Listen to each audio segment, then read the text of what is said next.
First single was the title track?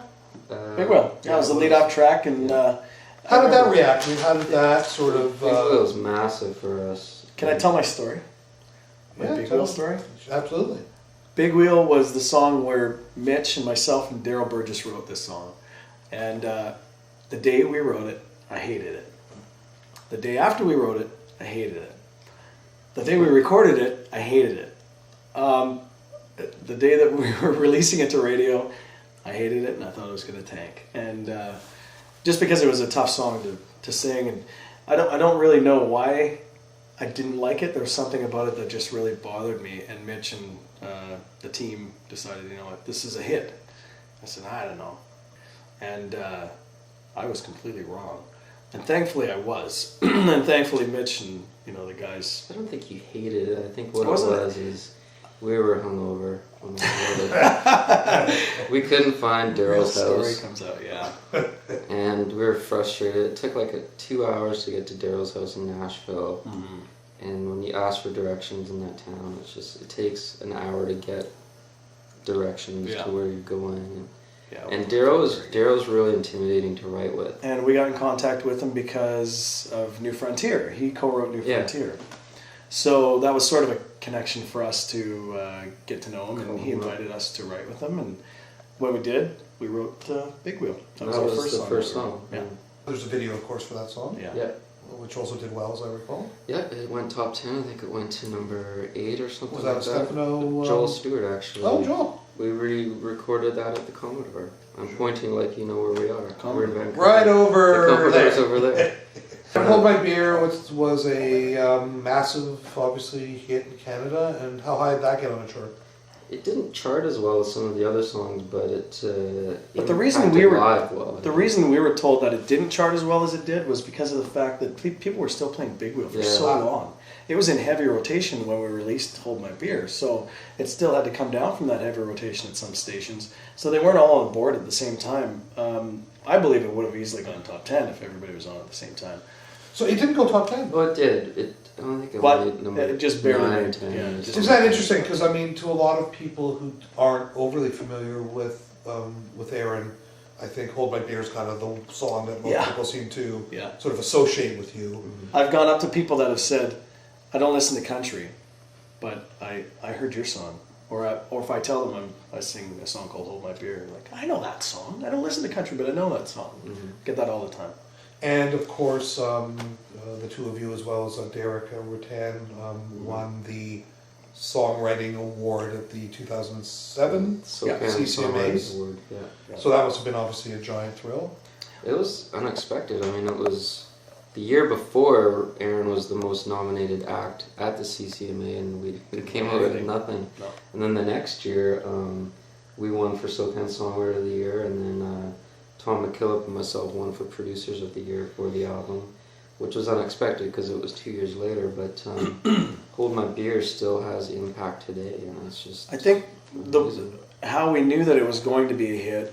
How I knew, first of all, was I played it for my grandma and she loved it, so I knew it was going to be a hit there.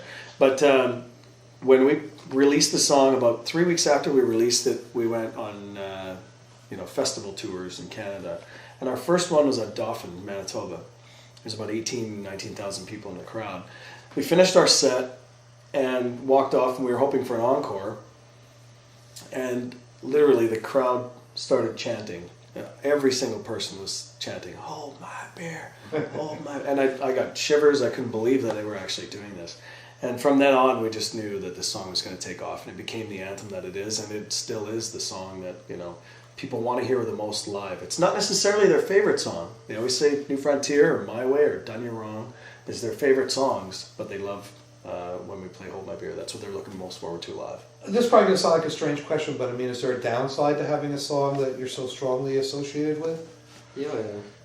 Yeah. Kind of pigeonholed in a way, and people expect you to continue to write those songs. But like Aaron and I were talking on the way in, I mean, we've encountered songwriters all over, a few songwriters, not a lot, but people that have tried to write that song, and either wrote it but weren't happy with it, or like when I say write that song, I mean Hold My Beer While I Kiss Your Girlfriend is a title that's been around for years, and that's where Aaron got it from, was from a t-shirt.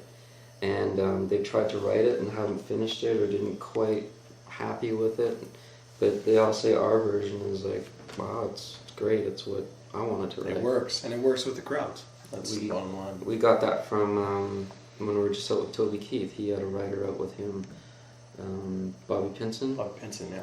And he says, oh man, I got that song on my laptop. I've had it for like 14 months. I just couldn't finish it, and now I'm not going to finish it. Because you guys did, so it's a good thing. that was kind of flattering. Yeah.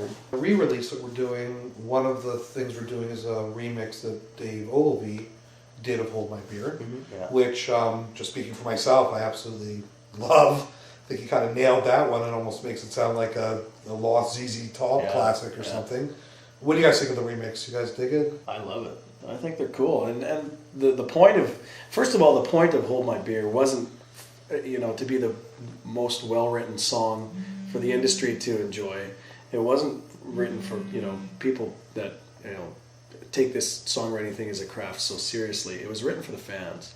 And what we did with Dave Ogilvy is turn that anthem into an arena anthem, like you said, a stadium anthem, where you can play it at hockey games and things like that. Because that's where it's just meant for everybody to have fun. And what better arena to have it in than a hockey game or a football game or anything like that. And then the other thing that's kind of exciting about the song is that we all just recently found out that an Australian artist, Brad Cole, C-O-L-E, who's sort of an up-and-comer down under, is also has just recorded a cover. I never even asked you. I mean, it's kind of bad to ask you on camera for the first time. What did you guys think of the cover?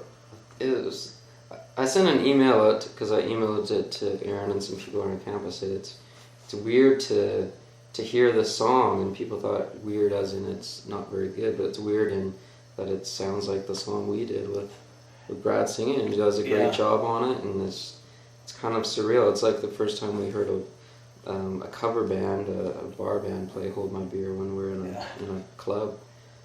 Yeah, that must be a it's kind of a good but strange feeling. It's like, strange, but I think he did it really well. He's not as